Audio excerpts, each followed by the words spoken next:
Good afternoon and welcome back to Libby's Movie Hunt, coming to you live on Facebook and YouTube. Obviously, I'm not Libby Hunt. She is out today. She is traveling, so I'm filling in for me and a couple of guest hosts that I have in the studio. So without wasting any more time, I know we're kind of playing fast and loose today. We're starting a little bit late, but that's all right because things get a little bit crazy around the holidays. So I'm going to let it slide, but let's go ahead and introduce our guest hosts that we have sitting in today. My very own mother, Carol Ebling, and my brother, John Ebling. Thank you guys for being here. Hey, Kev. Hey, Kev. Thanks for having us. Of course. Now, Mom, this is not your first time on the program. You've been a guest host several times. John, this is your first time. So for people who don't really know anything about you, give them a little insight into Johnny, what you do, where you're from, what you got going on. Just let us know a little bit about you. Sure. I currently live in Los Feliz area of Los Angeles. I am a comedian, actor out there. I study with the Groundlings. And in the middle of a couple of projects I'm working on. I have a web series out called The Gay and Wondrous Life of Caleb Gallo, which has made some noise. And then I'm doing some other things with the crew on that, another project called Stupid Idiots. And tell people where they, because you are an actor and people may not, who aren't as familiar with you as I am, where they may have seen you besides The Gay and Wondrous Life of Caleb Gallo, which is a very popular web series you can find on YouTube. Sure. You can also find me on Stupid Idiots, another web series on YouTube. And also a feature that was just released at the end of the year called Everything is Free, which is from the creator of that series. And also, if anyone's ever seen me, it's probably because they saw me on a commercial. I was on everyone probably would have recognized me from, if anything, the Super Bowl commercial from a couple years back for Kickstart. Or like I was in a Venmo commercial last year, but mostly just commercials. And the Super Bowl commercial, that was a pretty big deal. That was Super Bowl of 2013? Super Bowl 2015. 2015. I didn't know what it was that.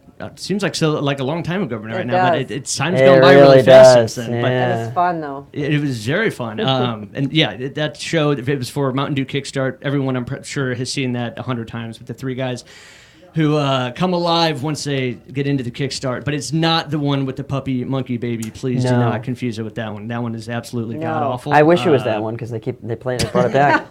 Well, I don't wish it was I that don't. one. But, I like the one he was in. Well, thank you, Johnny. Moving forward, though, we got to get into our movies for today. I'm going to be talking about All the Money in the World, which is kind of a crazy movie right now just because of the background on it. Ridley Scott film. Mom, you went and saw I, Tonya. I did. And this movie is a lot of people are liking it. It's pretty popular so far, getting good, well received. The most unbelievable thing about it from the trailers I was watching is how can you ever even attempt to make Margot Robbie look like Tonya Harding. Tonya Harding. It's just insane. That's true, because at the end of the movie, they show in the credits some of the original footage with Tonya Harding, and she did very well having this Margot Robbie play well, it's like her, Charlize because Margot's Theron really a nice looking young lady. Yeah, and kind of pretty, and she did a great job.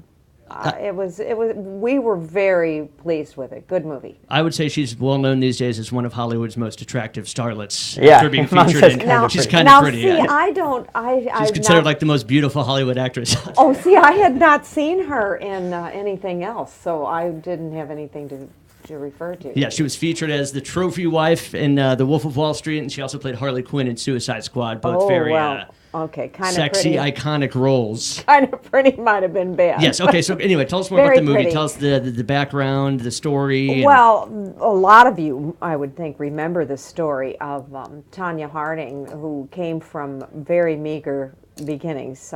She was a poor girl who knew how to skate.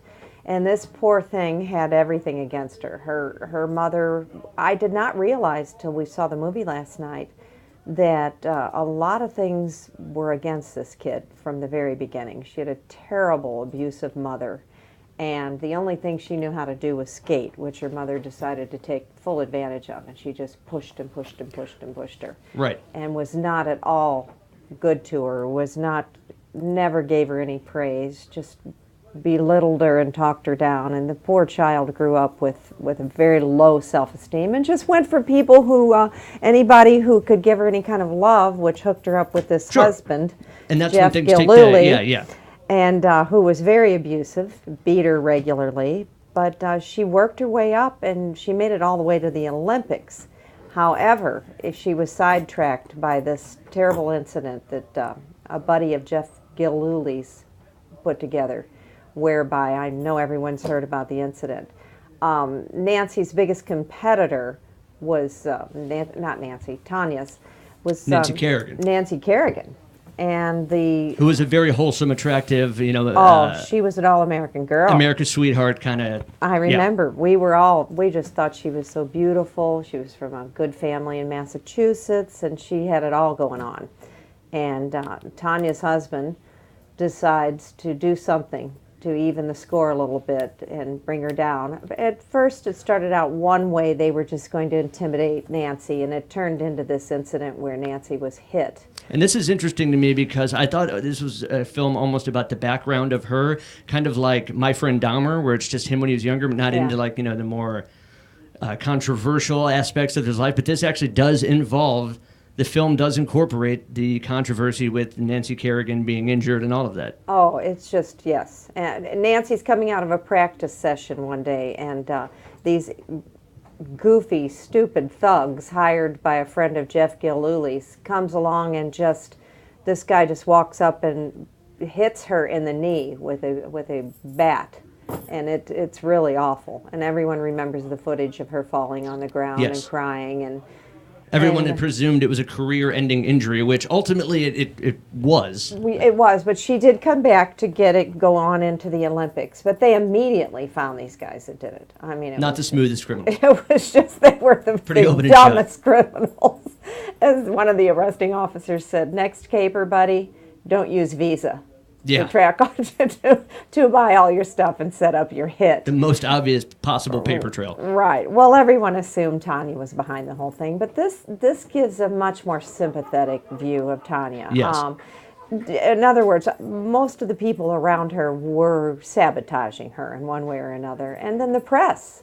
The press camped outside her house because everyone assumed she was involved, and they would go to great lengths to bring her out of the house, like let the air out of her tires so that her truck would be towed and she'd have to come running out of the house, and all the press would be waiting. Everybody was against her, including her mother, who ended up trying to use her in the end. So this film portrays, there's no way to know if this is 100% true or not, that she was not actively involved in this attack. They sell it that she did not know they were going to hurt Nancy, physically hurt Nancy. But it's very cleverly written and very well acted. What kind of pacing? Your long run time? Fast pacing, and it's kind of in a narrative form where the actual people like Tonya and her mother, they speak to the camera, the fourth wall. Right. And there are times when the story will be going along, and Tonya will, the girl played by Tonya, will interrupt the story to say, I just want to come in here and just say something about Nancy. And she will speak directly to the camera, and she'll say, Nancy and I actually were friends. So there's a break in the fourth wall. A lot of breaks in the fourth wall. And Scorsese-esque. Yes, and it makes it, which I'm glad you said that, John, because the music is really good. It's just such a good cross-section of the time. Any big group or hit from that era, they used a lot of music. I remember after this incident, too, the very first Olympic event that Tonya Harding skated in after all this had happened, the song she skated to was an instrumental from Jurassic Park. That's just indicative of a movie that's very iconic of that time period, the 1993 time period. But well, she went on to skate in the Olympics. Tonya did, but was not. She didn't medal. She was so screwed up at the head by the time she performed. She was just a mess. She's the one, if you remember, she stopped during her Olympic skate to go over to the judges and explain that she was crying and explain that her shoelace issue with her shoe had come undone, right. and it was off kilter, and could she please have another chance? And they let her start again. But unfortunately, I believe she came in fourth, and Nancy came in with the silver. Well, before we get your verdict on this, why don't we go ahead and roll a quick trailer? Sure, that'd be great. The haters always say, Tonya, tell the truth. There's no such thing as truth. Everyone has their own truth. I was the best figure skater in the world at one point in time. You call that a clean skate? Stop talking to her. That girl is your enemy. Who's that? Jeff was my first date ever. And my mom came. You need to see a wholesome American family. I don't have a wholesome American family. Nothing's ever your fault. I was embarrassed for you. My entire life, I've been told I wouldn't amount to anything. And you know what? Maybe I would. 4.8. How do I get a fair shot here? We also judge on presentation. We're gonna need it even the playing field. I know a guy, shouldn't even be saying his name. Derek. The press wanted me to be the pile of crap. I never did this.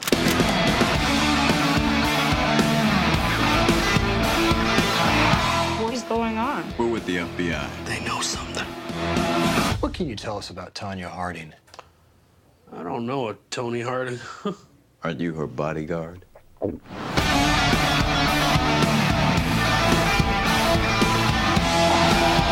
I was a kid, did you ever love me? I made you a champion, knowing you'd hate me for it. That's the sacrifice a mother makes. You cursed me. America. They want someone to love, but they want someone to hate. I mean, come on. What kind of friggin' person bashes in their friend's knee? Who would do that to a friend?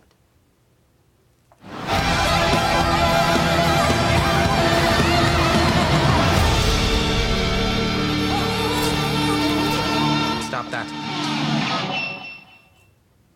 Well, it's definitely a great trailer, and I can see from that how you wouldn't really see Margot Robbie as particularly Thank you, attractive. Kevin. I'm if looking you back didn't know, at the- you didn't have the context. I know, I'm looking back at the trailer and I'm thinking, we have to understand they made her look, kind of goofy at times. Yes. So they didn't give her beauty a chance to shine. And I don't mean to sound be goofy, but Allison Janney totally looks like Paul Dano in that trailer. Oh, Allison Janney Definitely. is just so, her character, is her mother is just so horrible. And she plays it so well. And I have to say, the guy that plays Jeff Gilhooly's friend that puts all this in motion is, his name is Sean Eckhart, the real guy, is played by Paul Walter Hauser.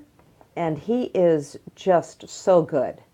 Some of the performances were surprisingly really good. And it's funny and it's tragic. It's a sad story at the same time. So what are you going to give it? I am definitely giving it popcorn worthy. Not Oscar. Well, I don't know. I think it might be kind of on the cusp. I won't be surprised if it gets some noms. Okay, but what's your final word? I'm going to say popcorn worthy. Popcorn worthy. Wow, because it'll definitely be a major contender for Oscars. Mark my Well, words. I don't always agree with the contenders for Oscars. Yeah, it's true. So. All right, so I want to talk real quick about All the Money in the World, but I'm going to kind of breeze through this one since we're already halfway through our program, and I want to talk about some of our favorite films of 2017, just because Mom, I don't get you in here that often, John. I've never had you in here, so maybe we can just talk movies for a little while. Oh, yeah. And I don't want to spend too much time on this Seen one. more than me. So you guys are familiar with kind of the background of this film about Paul Getty III, and who was kidnapped basically and held for ransom, and his mother tried desperately to get him back, who in this film is portrayed by Michelle Williams, but husband, they are estranged, and he absolutely refuses to pay to get him back. So she hires, I can't think of the guy's name. Is it real name Franklin? I want to say his name is Fletcher, played by Mark Wahlberg, who is a former CIA operative to kind of track him down. And this is a movie that, because of its background, everyone heard the allegations against Kevin Spacey, so they had to kind of nix his entire performance, and then they went back to Christopher Plummer, who was Ridley Scott's first choice for the role, and they had to reshoot ultra fast. And I almost wish I didn't know that, not because it takes anything away from the film, but as you're watching it, that's kind of in your head the whole time. Like, how many times did they do that scene? That was just like a one and done? I mean, I'm like, it's just... I'm constantly thinking of that. But it doesn't really affect it. I mean, the pacing is good. It's a dark film. This is not one if you want to feel good to go see with your family over the holidays. It's not going to be good for that. No. It is kidnapping and cutting off body parts and mailing it to all that kind of horrible ransom stuff. But it's very entertaining, incredibly well acted, and just because of everything that's going on, I would still love to see the Kevin Spacey cut of it, just to do kind of a compare and contrast, because they released a trailer, and the performances are distinct. So I think it would be interesting. It's weird knowing that there's pretty much two versions of this movie out there. But Christopher Plummer, he can do anything. True, and he's so good at being mean. And Christopher Plummer's got to be He's in much his 80s. older than Kevin Spacey. Yeah. So I think it's good. I'm pretty sure I have a clip here. Hold on. Oh, good. All right, let's go ahead and roll our clip for All the Money in the World. See if I can make this work. What's the one you wanted? You carry a gun, Mr. Chase? I never bothered. Ruins the line of your suit. You used to be a spy. My child is a prisoner. $17 million. All they will take is eye, his ear, the hand, and don't tell me you don't have the money.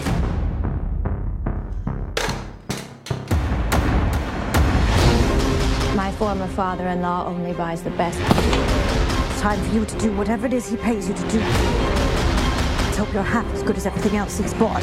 You need to pay the ransom, Mr. Getty. I do not have the money to spare. No one has ever been richer than you are at this moment. What would it take for you to feel secure? More. I'm gonna find your son. You're protected from every threat. Unless that threat happens to be me. Paul, I just want to go home. Paul.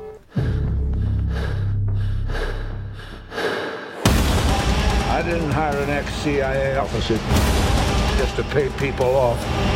I hired you to do things that other people can't or won't do. We have to be willing to walk away. He's my son. I can't walk away. I don't think this is about money.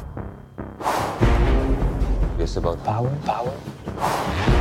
Business. Terry. Family. Tell him I'm coming.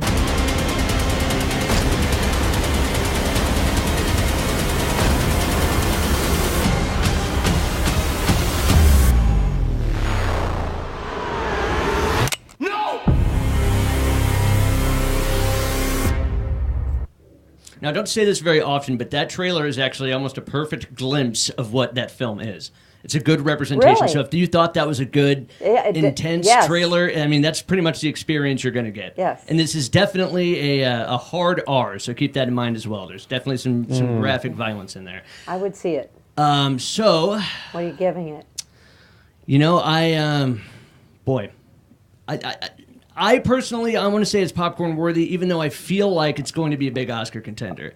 It's not my favorite movie of the year, but with Christopher Plummer, I feel like there's no way I can't not give it Oscar worthy. So I'm gonna go ahead and. This isn't one we give out very often. No. Well, it is the end of the year. It's the end of the year. That's right. No, my pick so far for 2017 has got to be Baby Driver, which is funny because another Kevin Spacey. Really? Yeah. What? John, you want to talk about that? Yeah, I really enjoyed Baby Driver. It's very much a fantasy. It's not to be taken seriously or to be considered it's not to be put up there or compared with other criminal movies because it's not one of those. It's kind of a fun, it's almost like Star Wars on the road, I feel like. Kind of a fun, fantasy, goofy. It's a little more animated and cartoony than like Drive or something like that. Or even Logan Lucky, I would say. Yeah. Nothing in that film could ever happen or come close to it, but it's extremely entertaining and it's woven together extremely well. And the editing, it should definitely be nominated for some editing awards. And the music was used incredibly well. I agree. Because Edgar Wright is great with music. And I thought, in a guy who hasn't really had that many great roles, I don't think since his huge role on Mad Men, I thought John Hamm was really good. Yeah, done in a small role, but I thought it's nice to see him in something good. Mm-hmm. That's good to hear. So Libby and I were both big fans of The Disaster Artist. I know, John, you wanted to talk about that because out in L.A., everyone is obsessed with The Room, and you know some of the people that were in the original project. So are you going to say that that's one of your Oscar picks for 2017? I would say yes. It is. It was very good. I have my friend she was Lisa's friend in the movie, or quote unquote the chocolate girl. She was in the chocolate scene that made no sense. In The Disaster Artist or in The Room? In The Room. Okay. Sorry, I should have clarified. My friend is in The Room, so I'd been going to screenings with her since, or I went to a screening with her back in 2012 or 2013, and ever since then, I've been kind of obsessed with the whole phenomenon. And then she made a web series with all the other actors from the original Room, not Tommy Wiseau and Greg Sestero, minus those two, but everyone else. So I kind of got to know those people, and all a really nice group. And I have to say, watching The Disaster Artist, everyone who in it, even the girl who played Robin, which was a tiny role, sounded just like Robin. Like I was like, it seemed like she was on the screen. So it was really cool to see that everyone had kind of like done their homework. How do you do that? Yeah. Where do you think this original fascination with The Room stems from? Well, it came out in 2003, and the reason people started seeing it was because Tommy Wiseau put up a billboard, and he had it up there for like 3 or 4 years on the Sunset Strip. So everybody was seeing it when they drove by, and they, what is this? Right. And then they saw it, and then, he also paid for screenings, which college kids would go to and just laugh at, and they would throw plastic spoons at the screen and yell it and talk over it. And then industry types started checking out these screenings because they saw that billboard every day when they're on their commutes. And so people like Paul Rudd and a lot of other celebrities became obsessed, and then it became this like cult thing. And yeah, anyone and everyone in LA knows what The Room is and has seen it. And it's kind of like the Gay and Wondrous Life of Caleb. It's just catching on, and everybody in LA is for different following, reasons. And there are people wearing T-shirts from it. Yeah. True. So this is like a 14-year-old movie. How come? Why do you think that no one had really done anything with it until James Franco? Because nobody really thought that there was anything to be done with it. I didn't think so. I thought it was I remember hearing about James Franco making it a couple years ago, and we all thought it was stupid. You thought it was going to be terrible? Yeah, I thought, guys, we've done enough. What else are we going to do? I mean, yes, it's a terrible movie. We've all laughed at it. Like, do we really need to make a movie where you're playing? And I thought, the guy is so weird and iconic and, like, crazy, ugly, and unattractive, and I'm like, James Franco's playing that guy. He's not going to be able to do any justice. But, he got the rights to the book that Greg Sestero wrote about it. The other guy in it wrote all about his experience, and then he bought the rights to it, and he was able to kind of construct a screenplay out of it and really research the role. And it's great. It's a really good movie, and it's really fun. How do you think he was able to kind of take this idea, though, of this film that was much more prominent in places like LA and filmmaking communities where it wasn't mass appeal, so to speak, conceptually? How do you think he was able to get people to be so into it? I mean, it's a huge hit. Well, first of all, putting Seth Rogen in it helps, because that duo, that Franco, then it becomes a Franco-Seth Rogen movie, and it was produced by Seth Rogen and all those people, right. I believe.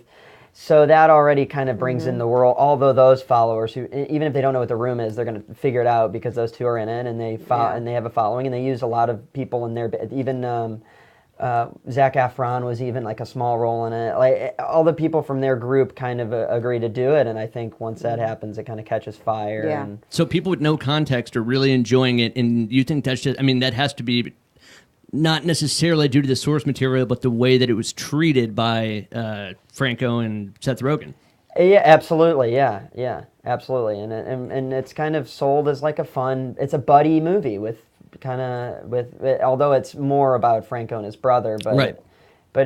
No, seeing the trailers, you wouldn't necessarily know that. But it's it's just a fun buddy movie, and it's got Franco and Seth Rogen in it. So I think people were like, hey, what's The Room? Let's check it out. Disaster Artist, still in theaters. It's definitely on our list. We gave it popcorn worthy. I think John is leaning more towards Oscar worthy on this, but something you want to add? Faves? Sure, yeah, that's what I was going to go to next. It's 2017 favorites. I wanted to get them in before you took off. Of course. Because I know we're almost out of time. No. Big Sick, Wind River.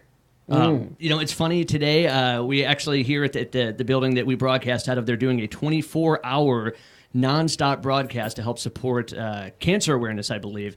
And I walked in there, and there was another movie show going on, and someone was giving their top pick of 2017, and they said Big Sick, which I haven't seen yet.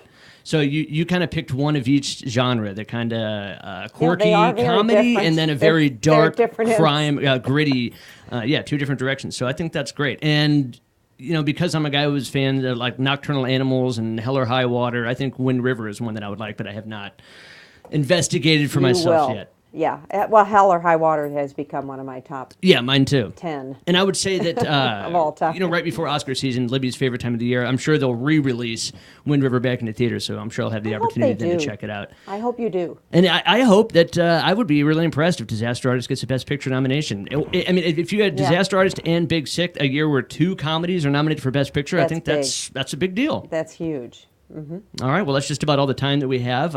John, do you have anything else you want to promote while you're here? Let people know about? Yeah, if you want to check me out, just go to Brian Jordan Alvarez's channel. He's the creator of Caleb and another movie I'm in, and him and Stephanie Koenig do a lot of projects that I'm involved in. So if you want to see me on anything, it's probably going to be on their channel. So. All right, Mom, where can we find you?